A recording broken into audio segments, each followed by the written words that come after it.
ఎటువంటి నొప్పైనా సర్జరీ లేకుండా Indo British advanced pain clinic. Chilakaluripet సభా ప్రాంగణం నుంచి మనతో మాట్లాడటానికి మాజీ ఎమ్మెల్సీ దీపక్ రెడ్డి ఉన్నారు.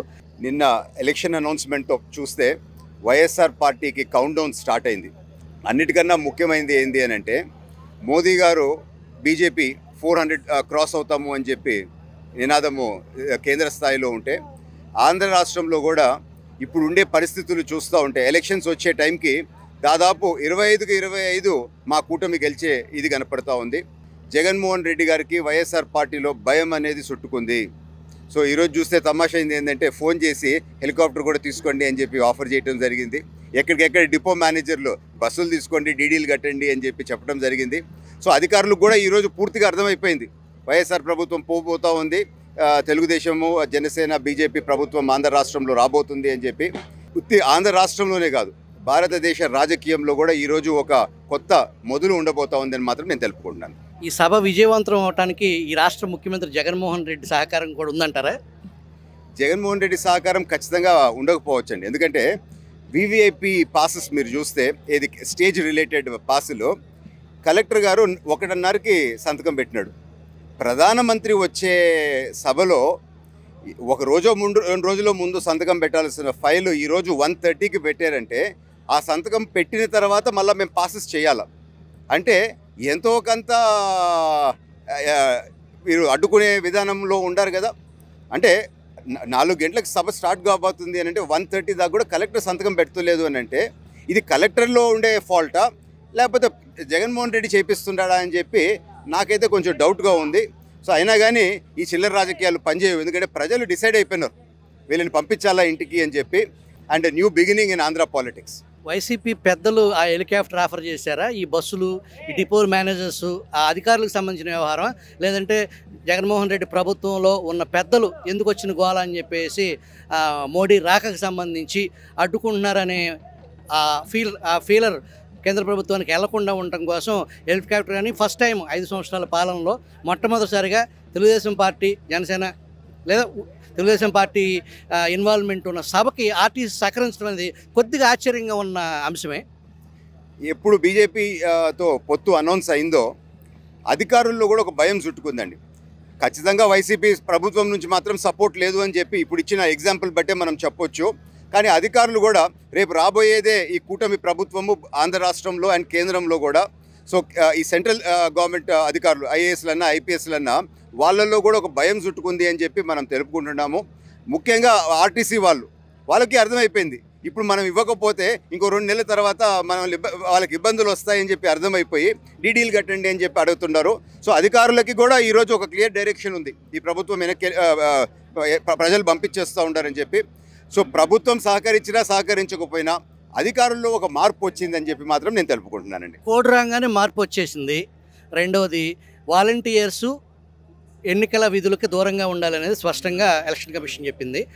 ఈ వేలుకి సిరా చుక్క వేయడానికి మాత్రమే సచివాలయం స్టాఫ్, ఆ పనికి మాత్రమే వ్యవహారం. దీంట్లో ఈ ఎలక్షన్ ప్రక్రియ దాదాపు 60% ఉపాధ్యాయులు పాల్గొనే పరిస్థితి. ఉపాధ్యాయులను అసలు పాల్గొనడానికి లేదు, నాకు ఎలక్షన్కి అవసరం లేదని చెప్పి జగన్మోహన్ రెడ్డి దానికి సంబంధించిన ఒక జీవో, దానికి సంబంధించిన ఒక పెద్ద ఎత్తున ఒక కుట్ర అనేది జరిగింది.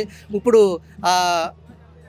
ఉపాధ్యాయులు, ఈ టీచర్స్ దగ్గర నుంచి జగన్మోహన్ రెడ్డికి పూర్తి స్థాయిలో వీళ్ళతో పాటుగా ఇతర అధికారులు వ్యతిరేకత ఆల్రెడీ మొదలైందంటారు. ఎలక్షన్ కోడ్ మొదలవడంతోనే వాళ్ళు చేయాల్సిన కర్తవ్యం ఏంటి అనేది ఆ రకంగా వాళ్ళు పాజిటివ్గానే జగన్మోహన్ రెడ్డికి వ్యతిరేకంగా వాళ్ళ డిమాండ్స్ నెరవేర్చుకునేదానికి పనిచేసేదానికి రెడీగా ఉన్నారంటారా? ఇప్పుడు మీరు చూస్తే వాలంటీర్స్ ఇష్యూ ఒకసారి కాదు, దాదాపు 3 సార్లు ఎలక్షన్ కమిషన్ లెటర్లు ఇవ్వటం జరిగింది. నిన్న అనౌన్స్ చేసిన కోడ్ అప్పుడు కూడా కేంద్ర ఎలక్షన్ కమిషన్ కూడా మళ్ళీ హెచ్చరించింది వాలంటీర్స్ ఉండకూడదు అని చెప్పి. సో ముందు ఇచ్చిన లెటర్లు కాకుండా నిన్న కూడా మళ్ళీ స్పెసిఫిక్గా ఈ పాయింట్ రేజ్ చేశారు అని అంటే ఇంత చేసిన తర్వాత కూడా వయలేషన్స్ చేసే అవకాశం అనేది వైఎస్ఆర్ ప్రభుత్వం వాళ్ళు ప్రయత్నించినా కానీ చేయలేరు. టీచర్స్ ఇష్యూకి వస్తే ఏ విధంగా వాళ్ళని ఇబ్బంది పెట్టినారు గతంలో, ఏ విధంగా వాళ్ళకి ఇచ్చిన మాటలపైన నిలవలేదు, అవన్నీ వాళ్ళు మనసులో పెట్టుకుంటారు కదా. ఎందుకంటే మడమ తిప్పము మాట తప్పము అనేది ఒక డైలాగ్ కొడతారు కదా జగన్మోహన్ రెడ్డి గారు. అనేక దగ్గరలో ఇప్పుడు మాట తప్పినాడు, మడమ తిప్పినారు అని చెప్పి అర్థమవుతూ ఉంది. సో టీచర్లు రాజకీయాలకి కొంచెం దూరంగా ఉన్నా కానీ మనసులో బాధ అయితే ఉంటుంది. వారు ఓటు ఖచ్చితంగా ఈ ప్రభుత్వానికి వైఎస్ఆర్ పార్టీకి అయితే వేయరు. కానీ టీచర్లను మనం గౌరవించాలి, మనకు ఆ సంస్కృతి ఉంది. వారు ఫేర్గా వారు పనిచేస్తారని చెప్పి మాత్రము మనం అందరం అనుకోవాలా. వాళ్ళని అగౌరవపరిచే విధంగా వీరు చేయటం అనేది కూడా తప్పు అని చెప్పి నేను ఈ ప్రభుత్వానికి హెచ్చరిస్తున్నానండి. కొంతమంది పోలీసులు గడిచిన కొన్ని సంవత్సరాలుగా మనం చూస్తే పాలేర్ల కంటే దారుణంగా పనిచేశారు. ఆ పరిస్థితి వాళ్ళల్లో మార్పు మొదలవుతుందంటారా? అట్లాగే పనిచేయడానికి అవకాశం ఉండదు ఏకపక్షంగా పోలీసులు? ఇప్పుడు కేంద్ర ఎలక్షన్ కమిషన్ నిఘా ఉంటుంది కనుక లోవర్ లెవెల్లో కొందరు పోలీసులు మారకపోయినా ఐఏఎస్లు ఐపీఎస్ల పైన ఒక దృష్టి ఉంటుంది కనుక, సో ఏదన్నా తప్పు జరిగితే వాళ్ళని కూడా బాధ్యత వహించాల్సి వస్తుంది కనుక ఖచ్చితంగా ఆ లోవర్ లెవెల్ ఆఫీసర్స్ని వీళ్ళు అదుపులో పెట్టుకునే బాధ్యత ముఖ్యంగా ఐఏఎస్ ఐపీఎస్ల పైన ఉంది. సో ఖచ్చితంగా కొంచెం మార్పు ఉంటుందని చెప్పి మాత్రం నేను భావిస్తున్నానండి. ముఖ్యంగా తెలుగుదేశం పార్టీ రాయలసీమలో పరిస్థితి ఎలా ఉందండి? రాయలసీమలో కూడా చాలా బాగా పుంజుకుంది అండి. కడప జిల్లాలోనే ఈరోజు మాకు చాలా బాగా వస్తుంది అని చెప్పి మా వాళ్ళందరూ చాలా ధీమాగా ఉన్నారు. ఎందుకంటే అనేక నాయకులతో నేను టచ్లో ఉన్నాను. ఇన్ఫ్యాక్ట్ జోన్ 4లో రాజంపేట అండ్ తిరుపతి జోన్కి నేను కోఆర్డినేటర్ని. సో చూస్తూ ఉన్నాను. సో మా అభ్యర్థులు 25 నుంచి 50,000 మధ్యలో మార్జిన్స్ అని చెప్పి ఒక ధీమాతో ఇప్పుడే ఉండరు. సో రాబోయే 2 నెలల్లో ఇప్పుడు డిలే అయింది కదా ఎలక్షన్స్, సో ఆ బటన్లు వచ్చే పని ఇక జరగదు. సో ప్రజలకు కూడా అర్థమైపోద్ది ఇంకా వీళ్ళ పని అయిపోయిందని చెప్పి.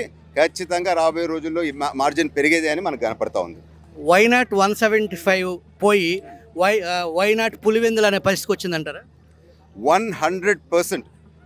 వైనాట్ 175 సంగతి వదిలిపెట్టేసేయండి, కానీ వైనాట్ పులివెందులు అనేది 100% అది పాసిబుల్. ఎందుకు అని అంటే వివేకానంద రెడ్డి గారిని చంపిన విషయము ఈరోజు ఏ విధంగా ఆ కుటుంబంలో అందరూ వచ్చి బయటకి వాస్తవాలు చెప్పినారో ఒక 2 మండలాల్లో చాలా బాధపడుతూ ఉంటారు ప్రజలు. ఎందుకంటే వివేకానంద రెడ్డి గారికి అంత గౌరవం ఉండింది ఆ మండలాల్లో. అది కాకుండా మరొక మండలంలో నీళ్ళు ఇచ్చింది గతంలో టీడీపీ ప్రభుత్వంలోనే. సో 3 మండలాలు టోటల్గా ఈరోజు ఆ వైఎస్ఆర్ కుటుంబానికి వ్యతిరేకంగా ఉండాయి అంటే రిజల్ట్ ఏ విధంగా రావచ్చో దాన్ని బట్టే ఒక అంచనాకి మనం రావచ్చు అని మాత్రం మేము తెలుపుకుంటున్నామండి.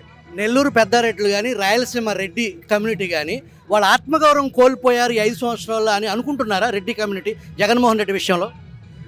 మీరు చూస్తే ఎవరెవరు వైఎస్ఆర్ పార్టీని వదిలిపెట్టి వచ్చినారో ఎమ్మెల్యేలో వాళ్ళందరూ నాకు పరిచయమే. సో నేను 1-to-1 వారితో మాట్లాడటం జరిగింది.